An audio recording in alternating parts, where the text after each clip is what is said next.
novo da história de Salomão. Deus solta, aleluia. Ele pediu sabedoria a Deus. Ele podia pedir qualquer coisa, mas ele pediu sabedoria para conduzir a Deus. E esse homem inteligente, ali quando ele pede isso, ele é um menino. Quando ele assume o reinado, ali agora com toda a responsabilidade do trono sobre os seus ombros, um povo para governar, um momento de fome, ele pega todos os bois que tem naquele lugar e oferta ao Senhor. Então, já começa a entender que não há idade para começar a dar tudo o que temos para o Senhor. Deus solta, aleluia. Chamar a atenção de Deus. Imagine Deus olhando do seu alto trono, vendo aquele menino ofertando tudo o que tinha. E o povo dizendo, ele deve ser louco. Está dando tudo o que tem, mas aí ele começou a aprender princípios com seu pai. Lembra de sacrifícios?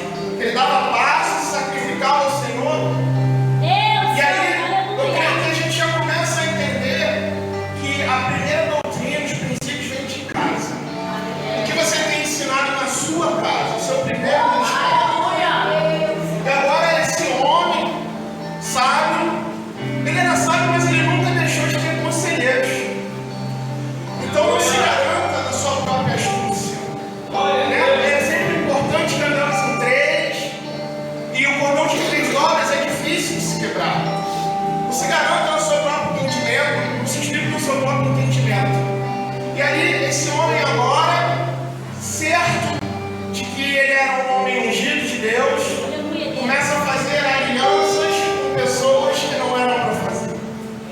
E aí no princípio, falando sobre a construção do templo, diz a palavra em 1 Reis 6, a partir do 7, depois vocês veem, eu quero tomar tempo, que não podia se usar ferramentas naquela construção do templo, no corte das pedras. Elas tinham que ser lavradas ali no subterrâneo, era uma galeria, ali se chama Saquedutos ali de Zedequias, tavernas de Zedequias. E aí ele começa a fazer essa lavagem, mas como é que vai fazer? Não pode desatar madeira, marreta, martelo. E agora ele começa a ter um entendimento. Um homem que tinha toda a sabedoria não tem um plano. E sabe o que ele faz? Talmud, a cultura rabínica vai falar que ele vai procurar um demônio chamado Ashamadai, trazendo para algumas outras literaturas ali Asmodeus. Asmodeus é simbolismo de tudo aquilo que a luxúria traz, do deslumbre. Salomão, agora que era um homem que tinha todo o conhecimento, se deslumbra. Começa a se entender o seu próprio entendimento. Ele esquece que quem faz tudo é Deus. Quantas vezes somos assim? Temos dons, esquecemos de quem é o rei e o senhor desses dons. De quem te deu esse presente. E agora eu acho que eu sou profeta, eu sou o homem acima de tudo, eu sou o detentor da verdade, eu sou aquele que fala, eu sou aquele que faz. Se eu não venho, o culto não acontece. Se eu não falo, não é da parte de Deus. Mas Deus diz que usa os pequenos para confundir os grandes. E agora ele se perde, ele manda enganar um demônio para trazer até ele. E aí ele quer saber o segredo de cortar as pedras como Moisés fez. Ele cortou o colete sacerdotal e algumas outras coisas. E o demônio ali preso pelo seu selo que tinha em seu anel e uma corrente com 72 nomes de Deus é trazido até ele pelo seu servo. Tem como barganhar e enganar o demônio? Ele já é astuto, enganador desde o princípio. Enganou Adão e Eva no paraíso. Tentou e corrompeu muitos daqueles que estavam no céu. E quem sou eu e você na fila do pão? Homens fracos, pequenos, totalmente dependentes de Deus. Porque ele não orou a Deus e pediu a solução. E agora ele traz esse demônio. O demônio revela ele, porque estava detido, e fala: tem um animal, um inseto chamado xali. E esse inseto ele corta a pedra. E não vai fazer barulho. Também temos ali indícios de que eles usavam madeiras, de que eles olhavam a madeira, e a madeira se expandia e quebrava as mãos. Então havia várias técnicas ali. Pastor, mas o que você está querendo falar? Não faça aliança com o que não é da parte de Deus. O que é de Deus vem do altar, é consagrado a Ele e é santo. Santo, santo, santo é o Senhor Deus dos exércitos. Eu vejo muito crente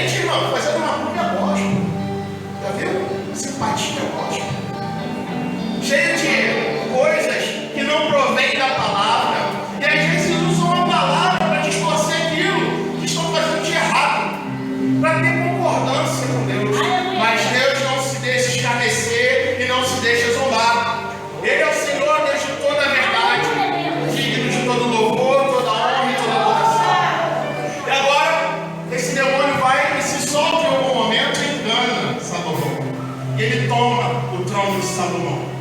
E agora Salomão é tirado de seu palácio. Tanto é que diz em Cantares que Salomão, depois que retoma o seu trono, ele está deitado em sua cama e ele tem medo de que a Shamadai volte. Ele tem 60 dos seus melhores homens ao redor de sua cama. Sabe qual é o problema? Aquele que não tem Deus no controle de sua vida vive com medo, vive temoroso, não tem a paz, a fé, o conhecimento, e agora não apoiado em forças dadas por mãos humanas. Mas agindo Deus quem impedirá.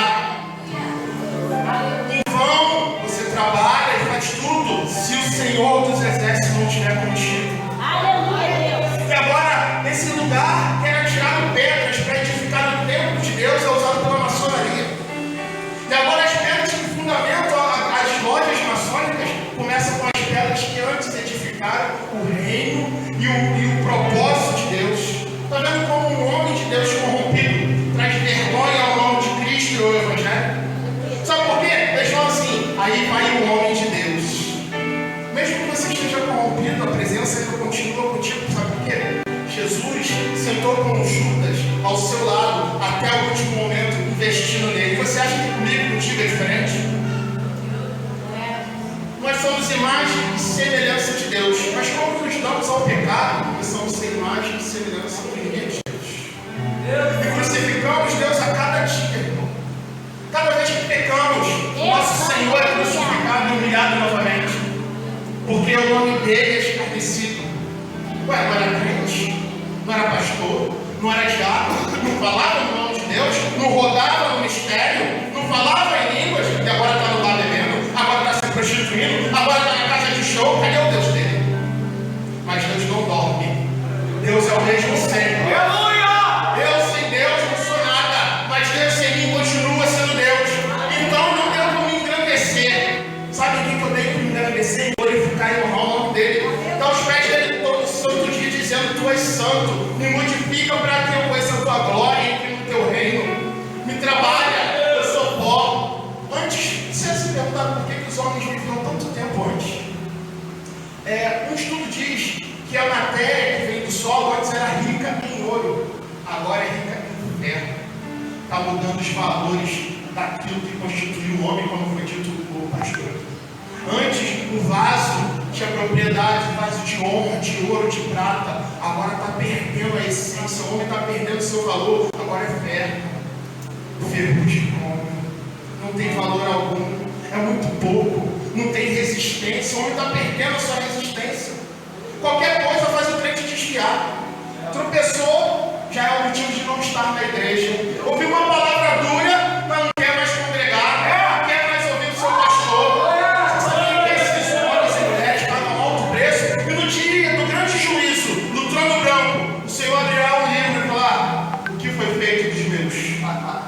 O sangue está sobre as suas mãos.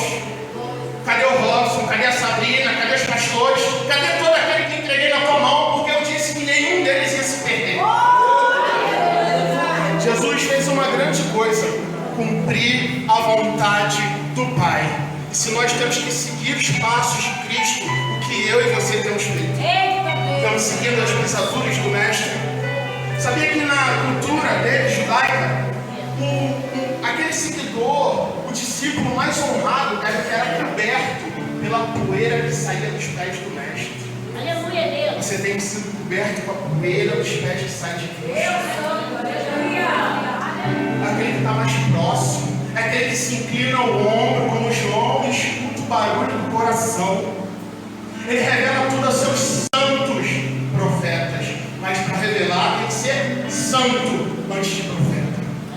Tem muito profeta que está se corrompendo, está sendo envergonhado, está falando coisas que não provém do Espírito, e muitas das vezes não vai testificar nem em você, porque tudo aquilo que provém do Espírito tem que ser testificado pelo Espírito. A igreja está deixando de ser profética para ser patética. É motivo de chacota, de piada. Um reino que não tem mais subsistido porque estamos conspirando uns contra os outros em vez de estarmos nos aliançando. Agora, sabe qual é o problema? A cruz não é assim. Não é assim, cara. A cruz, a vitória de Cristo, o Papa disse que era derrota.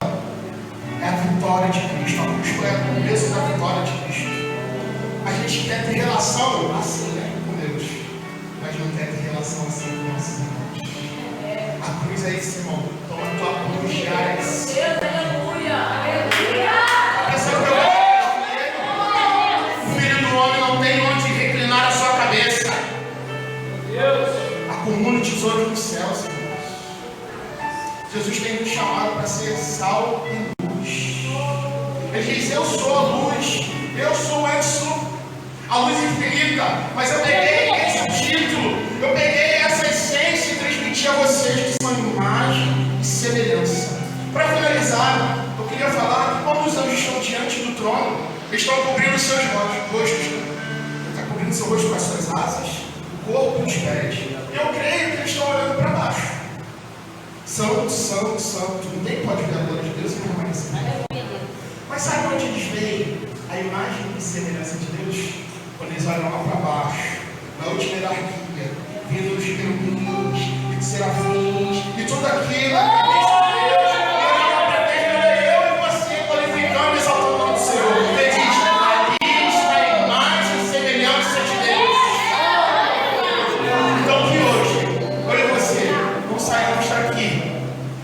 Essência, o cavote de Deus, e assim agradecer